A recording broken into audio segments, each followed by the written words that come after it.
Okay, so in this video, we want to consider the concept of a basis of a space of vectors.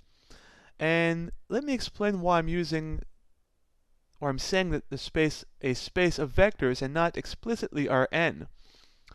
As we will see in this video, we can consider subsets of Rn, such as, say, a line passing through the origin, or a plane passing through the origin in R3, of course Rn itself, but we will soon, in the next few videos, extend our concept of vectors to more general objects. We'll consider any rectangular M by N matrix as a vector, and we'll even consider functions as vectors. So just keep this in mind that what we'll talk here about Rn and its subsets will apply to more general sets of objects, which we'll call vector spaces. So here's a definition of what a basis is. So let V be a space of vectors. So again, V could be, say, a line through the origin, a plane through the origin in R3, or Rn for any n. But later on we'll see that V can even be more general than that. It can be a space of rectangular matrices, it can be a space of functions, and so on. But for now, think of V as being Rn, or a subset of Rn. So let V be a space of vectors, and B be a subset of V. So B is a set that contains, say, m vectors, v1, v2, up to vm, and all these vectors are contained in the space of vectors V. Right? This notation means is a subset of. So B, the set of these m vectors, is a subset of V, the space of vectors, which means every element in B is an element of V.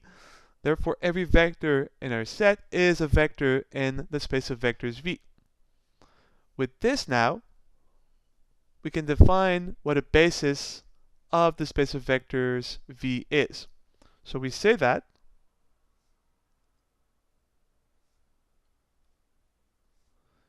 B is a basis of V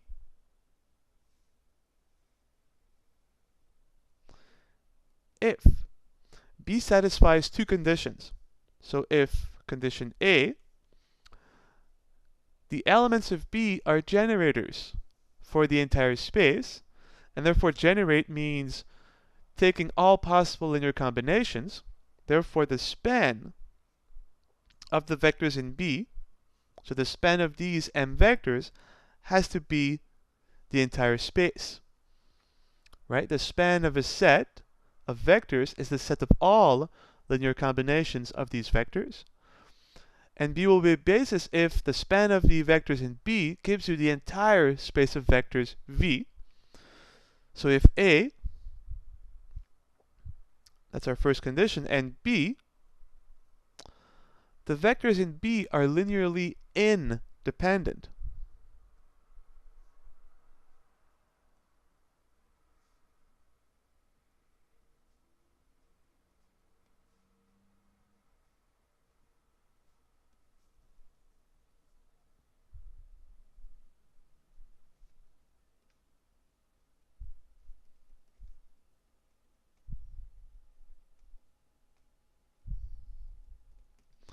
And these are the two conditions to say that B is a basis of V.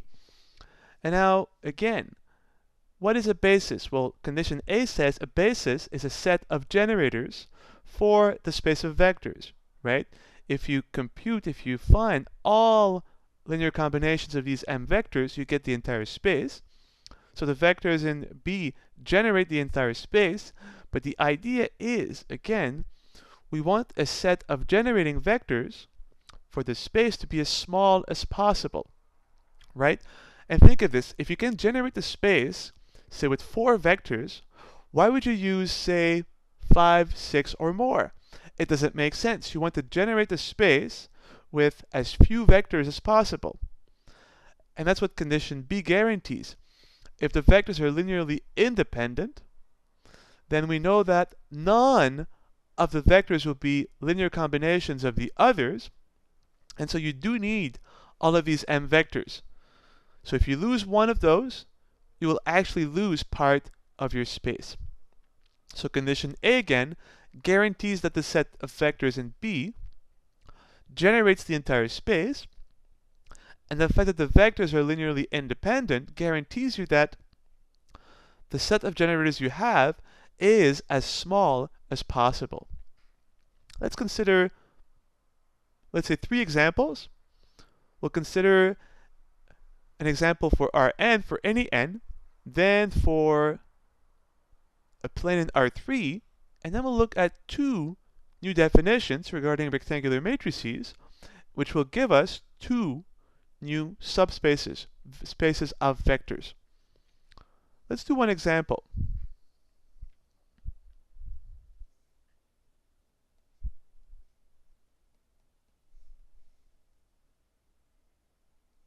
So consider Rn for any n, and you'll see that we'll have a very simple and yet fundamental basis of Rn for any n.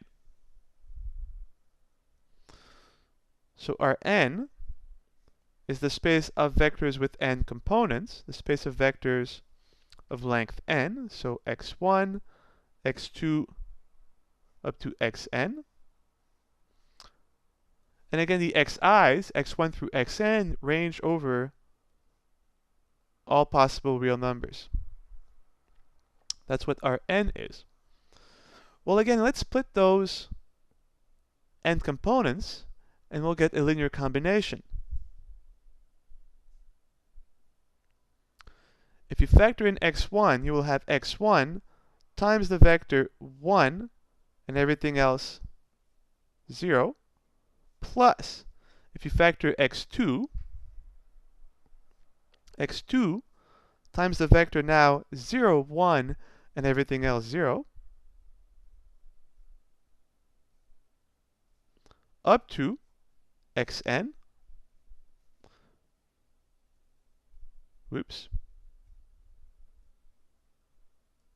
plus xn, factoring xn out of this vector, times the vector all zeros and the 1 at the very last entry.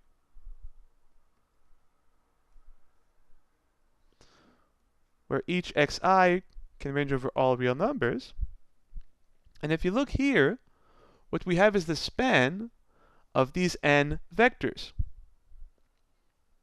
We have x1 times this vector plus x2 times this vector up to plus xn times this vector. And because x1 through xn can range over all real numbers, we have here the set of all linear combinations of these n vectors. And this is by definition the span of these n vectors. So the vector 1, 0, 0, all the way down, the vector 0, 1, 0, all the way down, up to the nth and final vector 0, 0, 0, 1 at the very end. And we give these vectors very special names. We call this vector E1, we call this vector E2, up to, this is the nth one, the vector En. And these are very simple vectors to describe, right? If in general, Ei, the ith vector, will consist of all zeros except for the ith entry, which will be a 1, right? E1 is all zeros, but the first entry is 1. E2, all the entries are 0, but the second entry is 1. Up to En, all the entries are 0, except the nth entry is equal to 1. So now we have a set of generators, right? The set E1, E2 up to En spans all of Rn. So this is a candidate for a basis, right? The first condition for a basis must be that the span of the vectors is the entire space of vectors. And our space here is Rn, and indeed the span of these n vectors is all of Rn.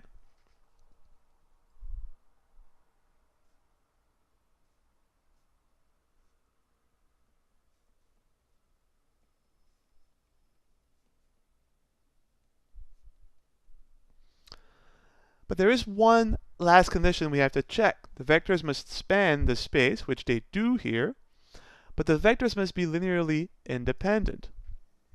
Well, why is this obvious here? Well, remember that vectors are linearly independent if the only way to obtain a zero vector through a linear combination of these vectors is the trivial solution. Therefore, if you construct the linear system, the reduced row echelon form of the matrix will be so that every column will contain a leading one. Therefore, every variable is leading, which implies a unique solution. But think of building the matrix where the columns are E1, E2 up to En. This will build I. And therefore, every coefficient of the linear combination will have a leading one, which implies that all variables are leading, therefore, a unique solution being the trivial solution. So automatically here, we also have linear independence. So indeed, this is a basis of Rn, and it's also called the standard basis of Rn.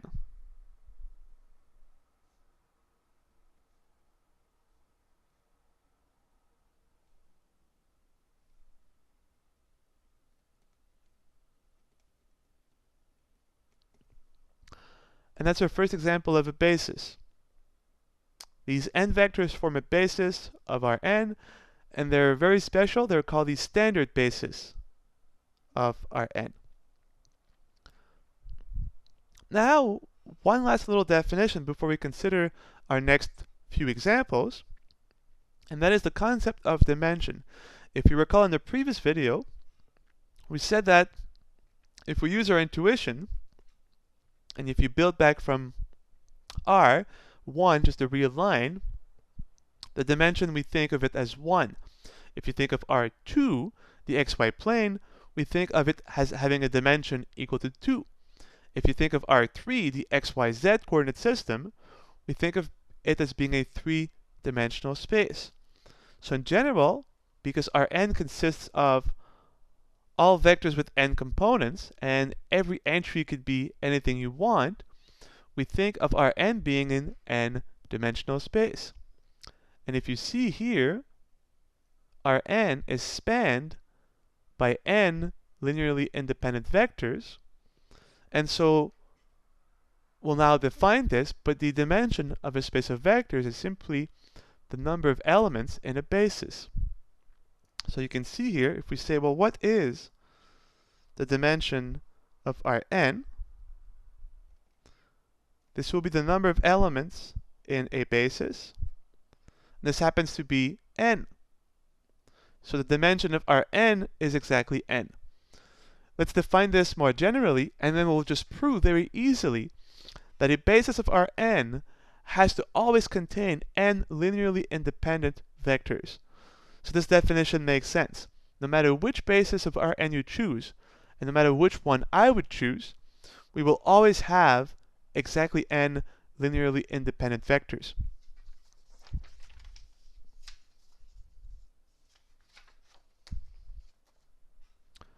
So let's define the dimension properly and then write down what we've just said about Rn. So if B, a subset of V, is a basis of the space of vectors V,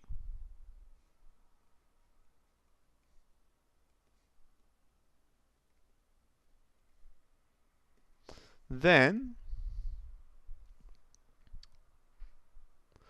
we denote and define the dimension of V by the following. We write simply, as we did before, dim for dimension of the space of vectors V, and all this is the number of elements in any basis that you find.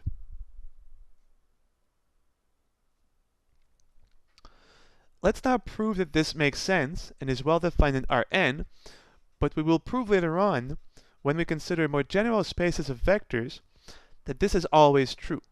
If you have a space of vectors, even where the vectors may be rectangular matrices or even functions, if you find one basis and I find another, they will always have the same number of elements.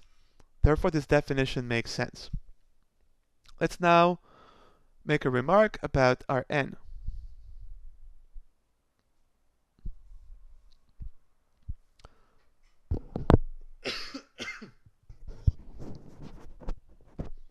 Sorry about that. So any basis of our n must contain exactly n linearly independent vectors.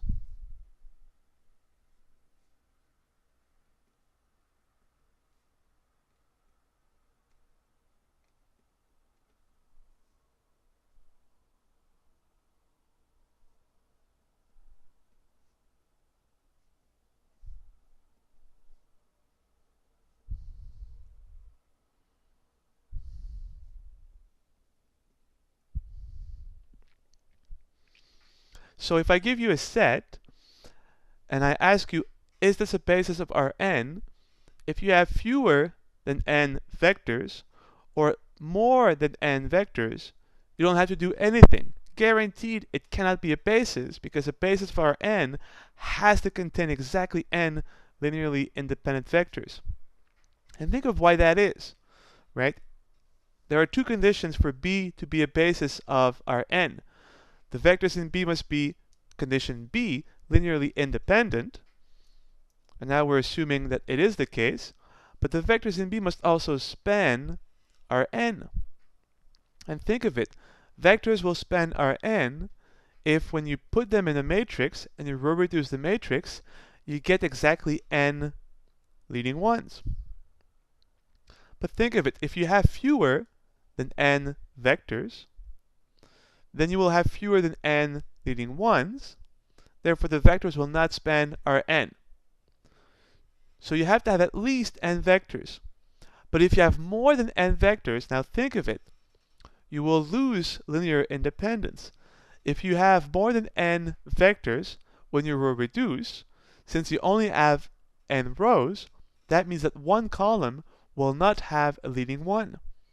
Therefore, you will have at least one free variable, therefore an infinite number of solutions. Therefore, the vectors will be linearly dependent. So you see, if you have less than n vectors, you cannot span Rn, but if you have more than n vectors, the vectors are dependent.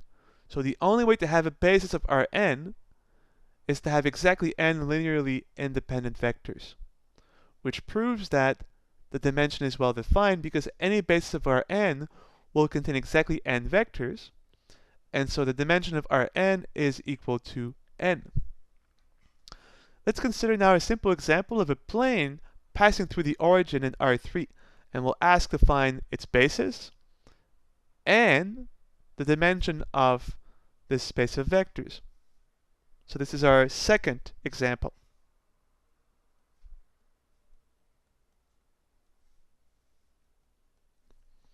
So find a basis,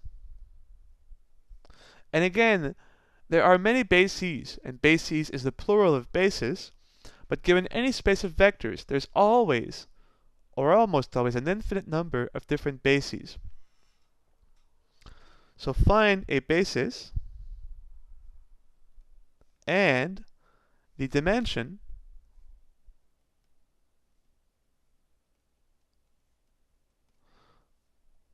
of the plane, we'll call this plane pi. And just to make it simpler, we'll take 1 times x as the first term. Let's go with plus 6y minus, let's go with minus, not that it really matters, 9z is equal to 0. So we have this plane in R3, and again, it is a plane passing through the origin because the origin, the point 0, 0, 0, is a solution to the equation. Replace all x, y, and z by 0, and it solves the equation. So this is a plane passing through the origin. We want the basis for it and the dimension of the plane. Well, let's see. Every time you look for a basis of any space, that means that you have to describe the space explicitly. Well, here what we have is implicit, right? We're told that the points on this plane are the solutions to this equation. What are the solutions? Well, we have to find them explicitly, therefore we have to solve the linear system. As you will see though, this will be quite easy to solve because it already will be in reduced through echelon form.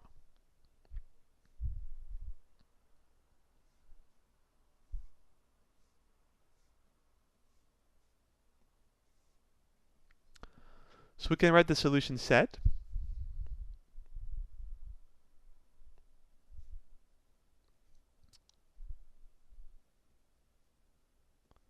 Y and z are free, so you can let y be, say, s, z be t, and x will be negative 6y plus 9z, therefore negative 6s plus 9t, where s and t range over all real numbers. Now think of it. We write the points on this plane, or vectors, right, because points are vectors and vectors are points, as a column matrix, x, y, z. So the points on the plane must be of this form for some choice of s, some choice of t. So negative 6s plus 9t, s and t.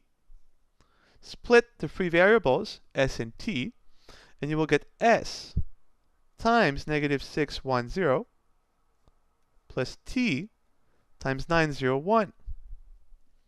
And if you look now, every point on our plane is a linear combination of these two vectors. Some multiple of this vector plus some other multiple of this vector. And because s and t can range over all real numbers, we see that the span of these two vectors will give us every possible point on the plane. Therefore, the plane is equal to the span of these two vectors.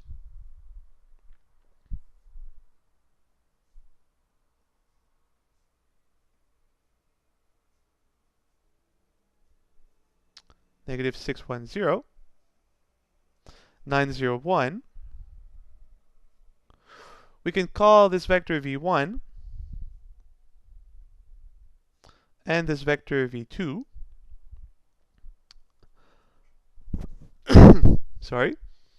And now we have the first condition, right? A basis of a space, and the space here that we consider is the plane in R3.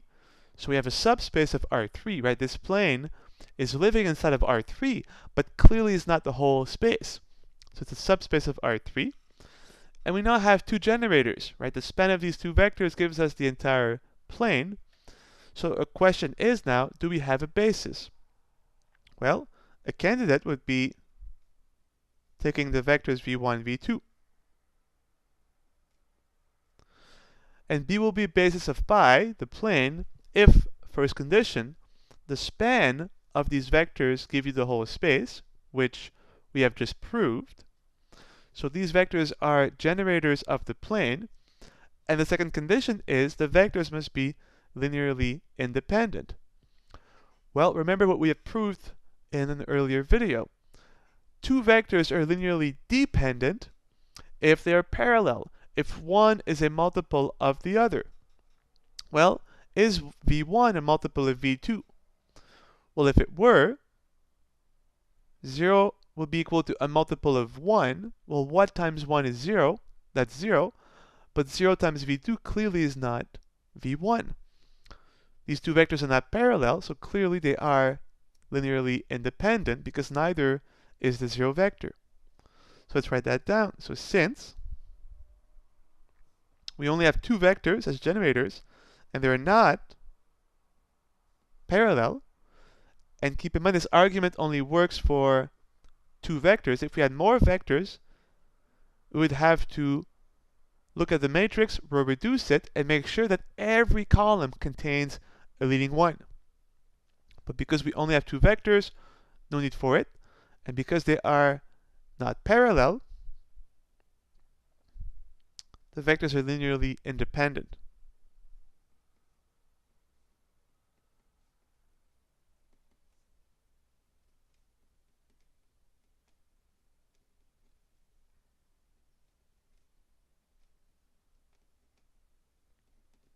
So we have a basis. The vectors in B span the entire space, and the vectors in B are also linearly independent. So we have our conclusion. B is a basis of pi.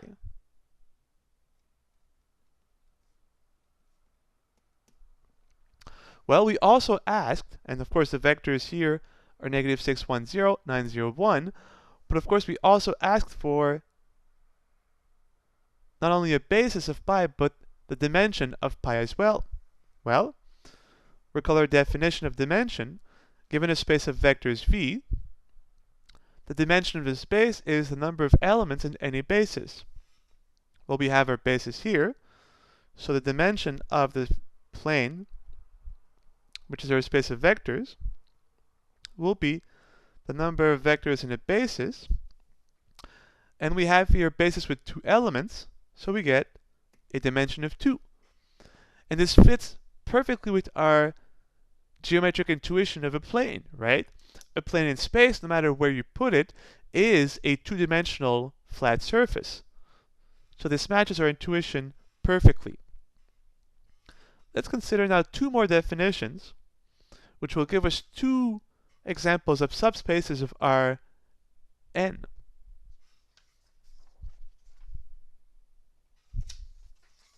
And these will be subspaces that will come from fixing a rectangular matrix. So here's our definitions, and here's the setup. We let A be a fixed M by N rectangular matrix.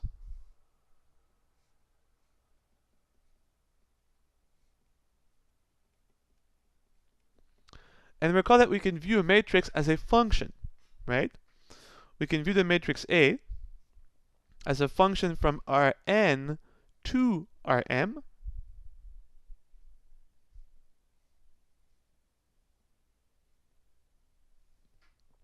If you take a vector, and you can check it here, if you take a vector in Rn, say x,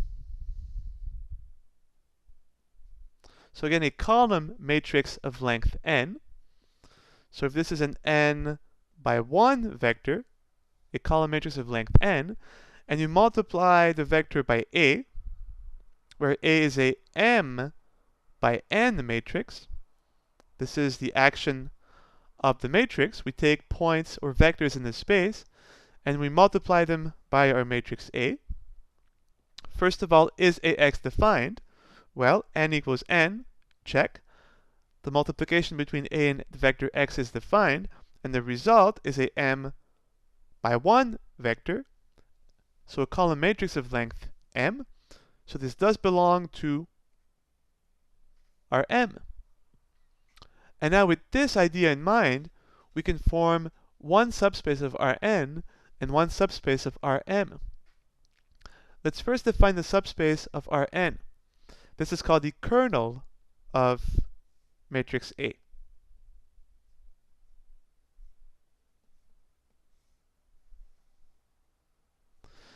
And the kernel is quite simple. So we write usually K-ER for kernel of A. It's the set of all vectors in Rn, all vectors x,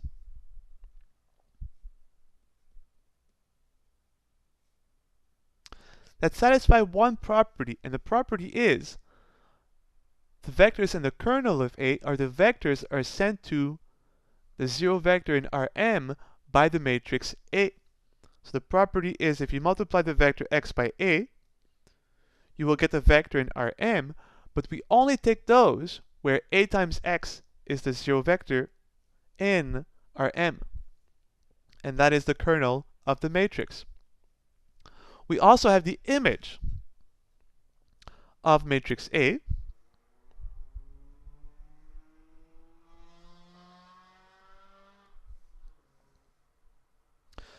And we denote this by Im for image of A.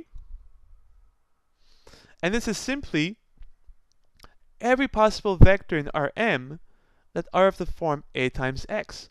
So we just multiply every point of Rn by A, and that's the image. It's just multiplying every point of Rn by the matrix A. Well, if you remember, if you were to write the matrix A one column at a time, multiplying by a vector of length n, what you will get is all, and this you should check as an exercise, this will be simply the set of all linear combinations of the columns of A. So this will be the span of the columns of A.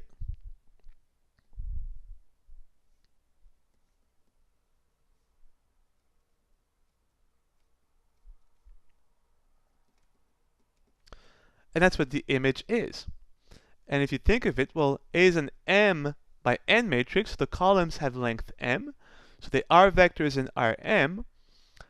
And if you take the set of all linear combinations of vectors in Rm, you will get vectors in Rm. And that is exactly what the matrix A times Rn is. And this will be a subspace of Rm. So it's worth noting, right? This is a subspace. The kernel of A is a subspace, a subset of Rn. But the image of A will be a subspace, a subset of Rm.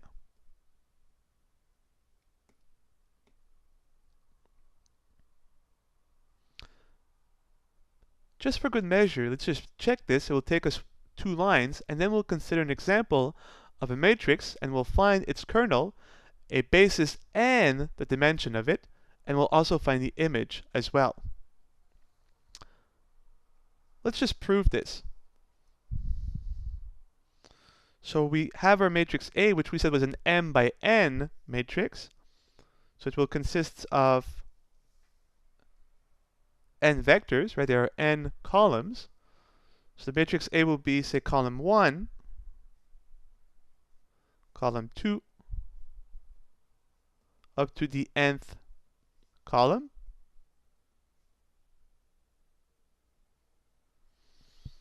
And now if we multiply a vector in Rn by this matrix, let's see what we get. We'll have matrix A, v1, v2, up to vn. And we are multiplying vectors in Rn, therefore column matrices with n components, say C1, C2, up to Cn. And we know from the sheet on linear combinations that if you multiply a column matrix, a column vector by a matrix, what you will get is simply the linear combination of the columns of A, where the entries of your column matrix are the coefficients. This will be C1 times V1 plus C2 times V2 up to Cn times Vn. And because we're multiplying all of Rn by A, the coefficients C1 through Cn can take on any real value of your choice. Therefore, A times Rn gives you all linear combinations of the vectors v1, v2 through vn, and this is the span of the vectors v1 through vn, therefore the span of the columns of matrix A, as we have claimed. So now let's do an example.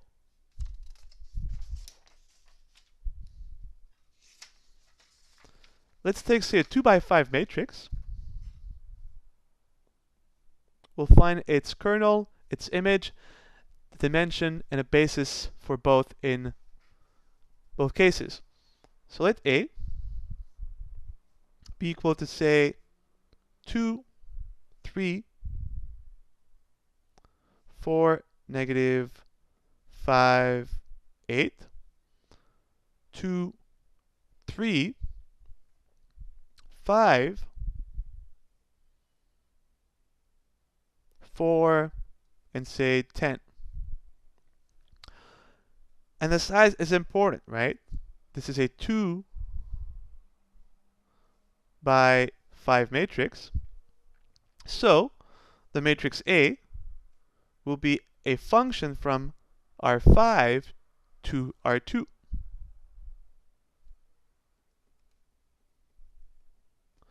Let's find the kernel, and then we'll find a basis for it and a dimension, and then we'll move on to the image. But you will see that once we do the work for the kernel, we'll actually have already have done all the work for the image as well. Okay, so the kernel of A, remember, consists of all the vectors in R5. Let's write this explicitly. So vectors with n components, say x1 through xn. So x1, x2, x3, x4, x5. But we only keep those vectors that are killed by matrix A. So A times the vector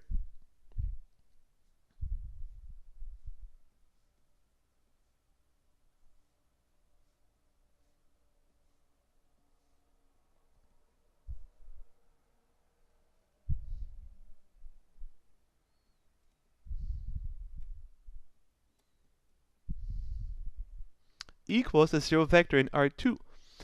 And again, it's easy to check because this is a 2 by 5, this is a 5 by 1. The result will be a 2 by 1 matrix. So it is the 2 by 1 0 matrix in R2. And that's your kernel, right? The set of vectors in Rn that are killed by matrix A. So once you multiply the vector by the matrix A, you get the 0 vector, in our case in R2. But now think of this equation. This is A times X equals B, right?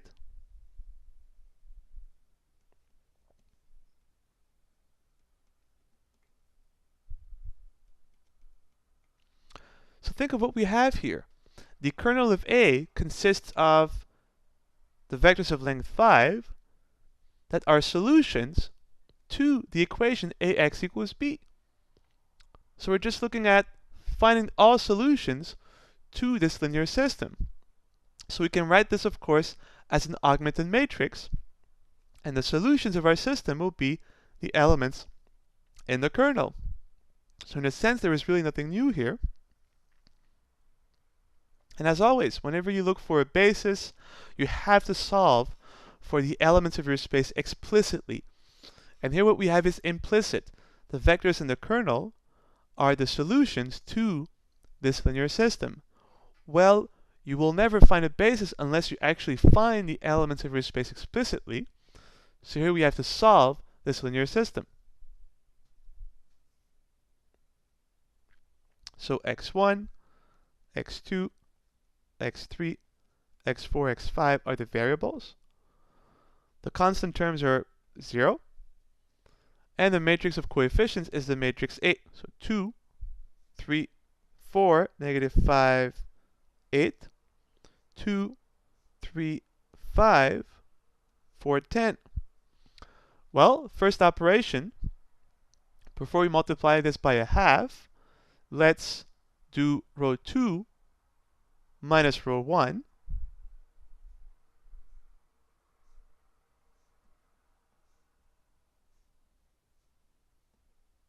Then we'll get 0, 0. 5 minus 1, 5 minus 4, 1. 4 minus negative 5, 4 plus 5, 9. 10 minus 8, positive 2. This is still 0. Now we'll multiply row 1 by a half. So we'll get 1, 3 over 2, 2, negative 5 over 2, 4.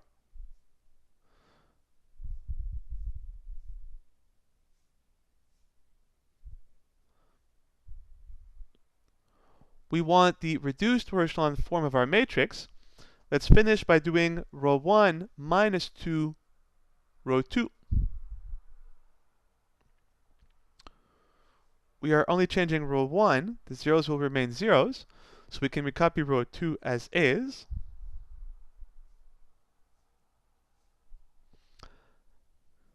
One minus 2 times 0, 1.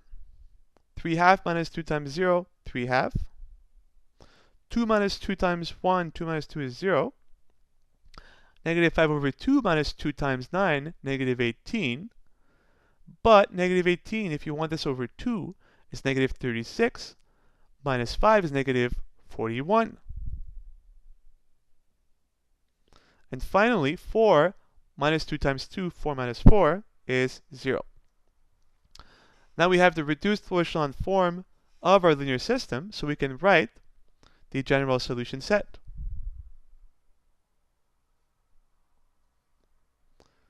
We have 5 variables, x1 through x5.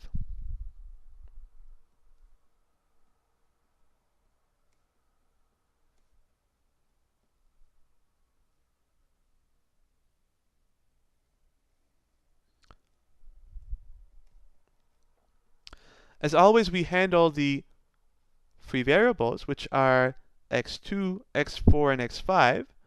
Let's call those rs and t. And now solve for the leading variables. x3 will be negative 9x4, negative 9s, negative 2 x5, negative 2t. x1 will be negative 3 half of x2, which is r, so negative 3 half r, plus 41 over 2 times x4, which is s. And now we have the complete solution set, where r, s, and t, I'm running out of space here, but they range over all real numbers. And now from this we can write our basis. If we wanted, we could knock off these over 2's by replacing r by 2r. So if you replace r by 2r, you've knocked off the over 2 here. So you get just negative 3r. If you replace, and here be careful, there's an s here too. If you replace s by 2s, 2s over 2 is just s. And here you'll have negative 9 times 2s. This will become negative 18 times s. And this will give us a basis without fractions. And as always, if you can, try to avoid introducing fractions. But now we're good to go. We have found the elements of our space explicitly. And you'll see that once again, to get the basis, we'll just have to split the 3 free parameters.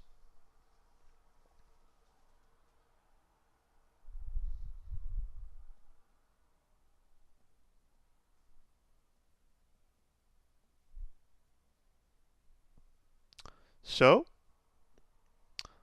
the elements in the kernel were the solutions to this linear system. We have found all of them, so we can replace now. x1 was negative 3r plus 41s.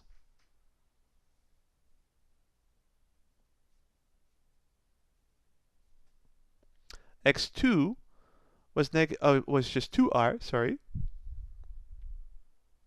x3 was negative 18s, negative 2t.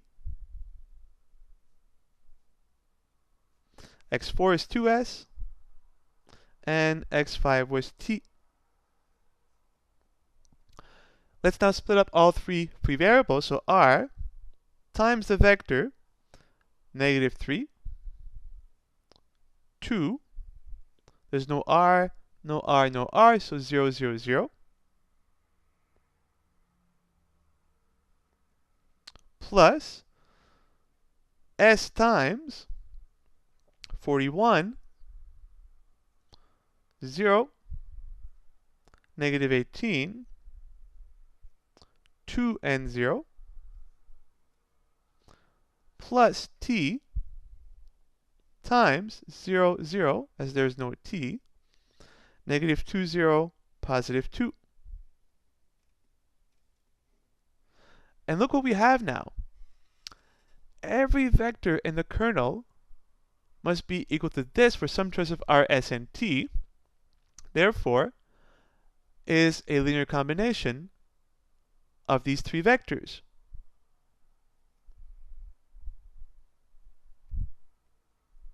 So this is v1, say. Call this v2. And call this v3.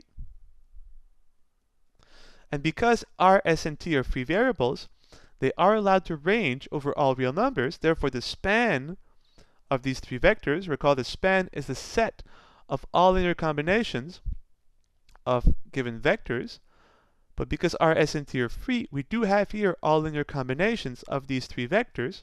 So the span of v1, v2, v3 gives you all the elements in the kernel. So the kernel of A is the span of these three vectors, v1, v2, v3. So we now have here three generators. The vectors v1, v2, v3, through all possible linear combinations, give you all the vectors, all the elements in the kernel. The only question is, condition B, are these three vectors linearly independent? Right? So we have here a possible choice of a basis.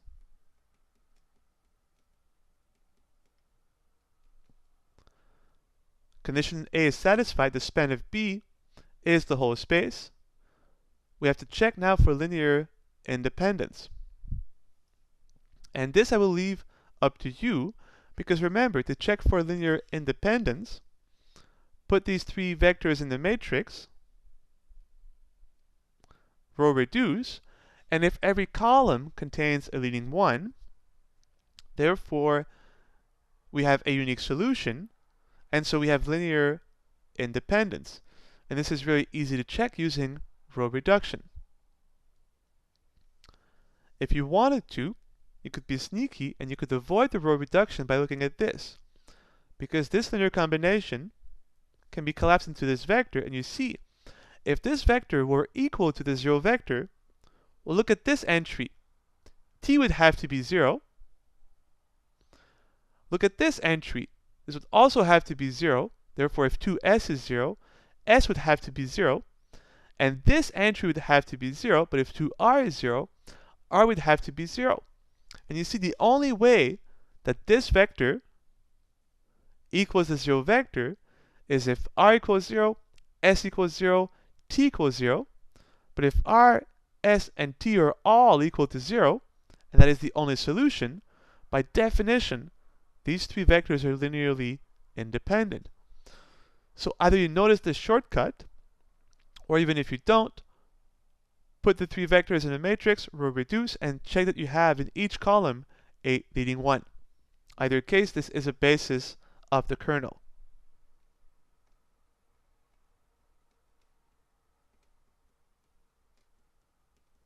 So we have the dimension.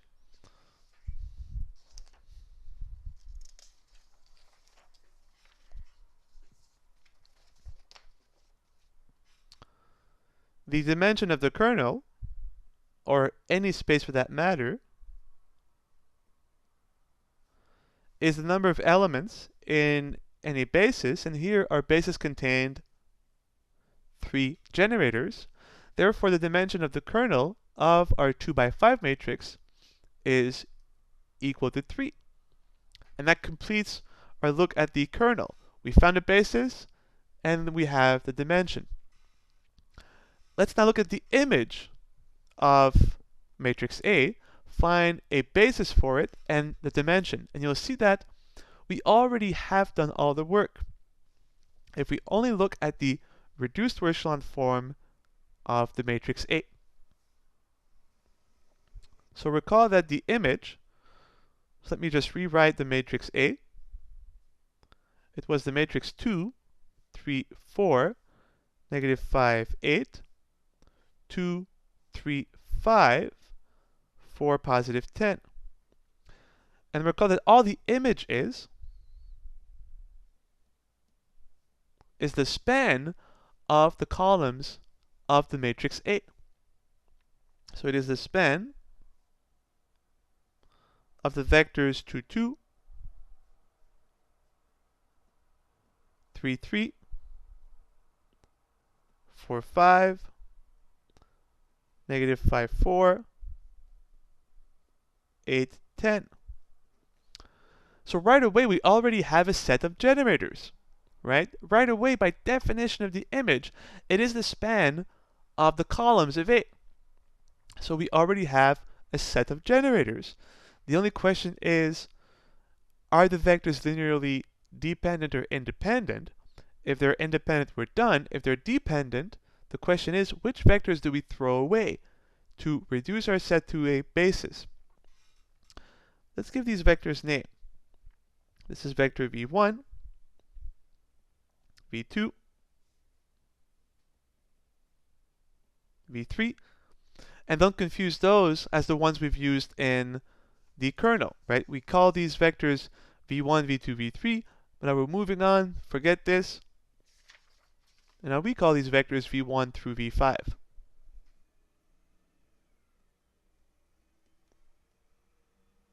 Whoops, v4 and v5.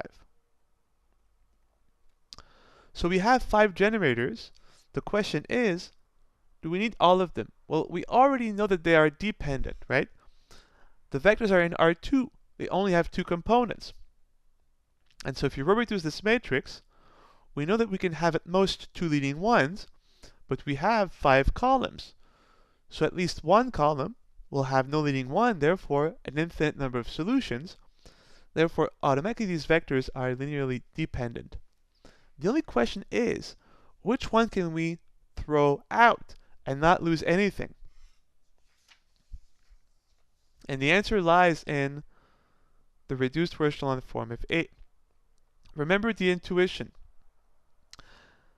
If you have a leading 1 in a column, this means that this column generates one dimension.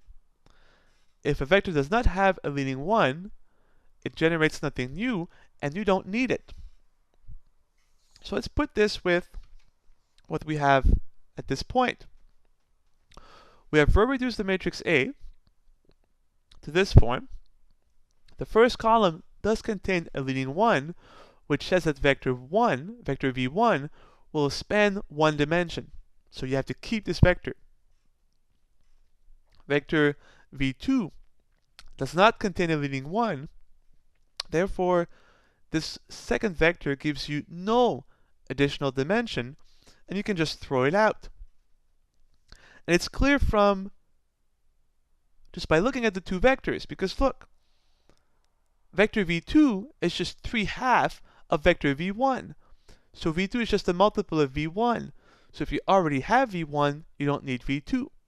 And this was already clear from the reduced row echelon form of the matrix. No leading 1. This vector gives you nothing new. You can drop it and you lose nothing.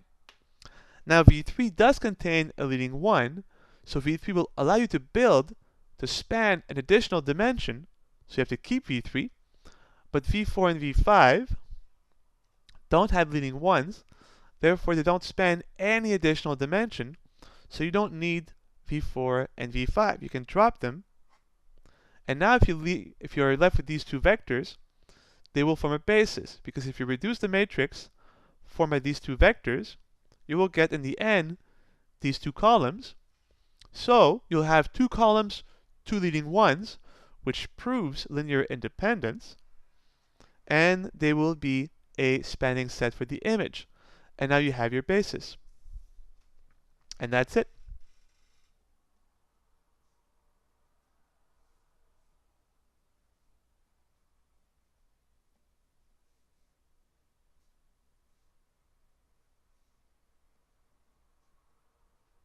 So, the dimension of the image actually is simply 2.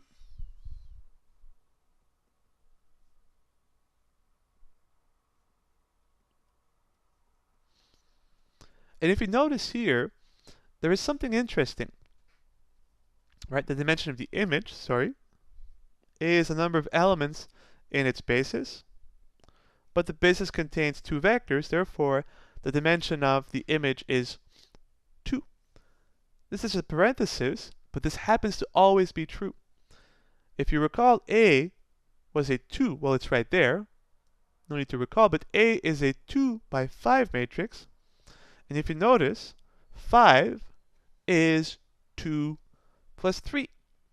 And this will always be the case. If you add the dimension of the kernel of a matrix with the dimension of the image of a matrix, it will always be equal to the number of columns of the particular matrix. And this is not an accident. Proving this is a little bit more subtle, so we'll just make this observation and we won't go any further. One last mention, or something worth mentioning, is the image of A is something very simple. If you think of it, the image of A is the span of these two vectors, but these two vectors are in R2, and they are not parallel to each other, right? And recall that vectors will span R2 if and only if the reduced to echelon form of the matrix that they give you will contain two leading ones. But, as we have just done before, if you start with just the vector v1 and the vector v3, and you will reduce, you get a leading one in each column. So, because the reduced to echelon form of the matrix 2, 2, 4, 5 contains two leading ones, these two vectors span R2. So the image of A is actually simply R2, the entire xy plane. So if you think of it, we could give now a even simpler basis for our image. Because the image is just R2, the whole of the xy plane, any basis will do, so we could give instead just the standard basis of R2, 1, 0, 0, 1. And this would also be an appropriate basis for the image, as the image is all of R2, because the basis vectors span all of R2. And now this is a simpler basis, being the standard basis of R2. And that's it.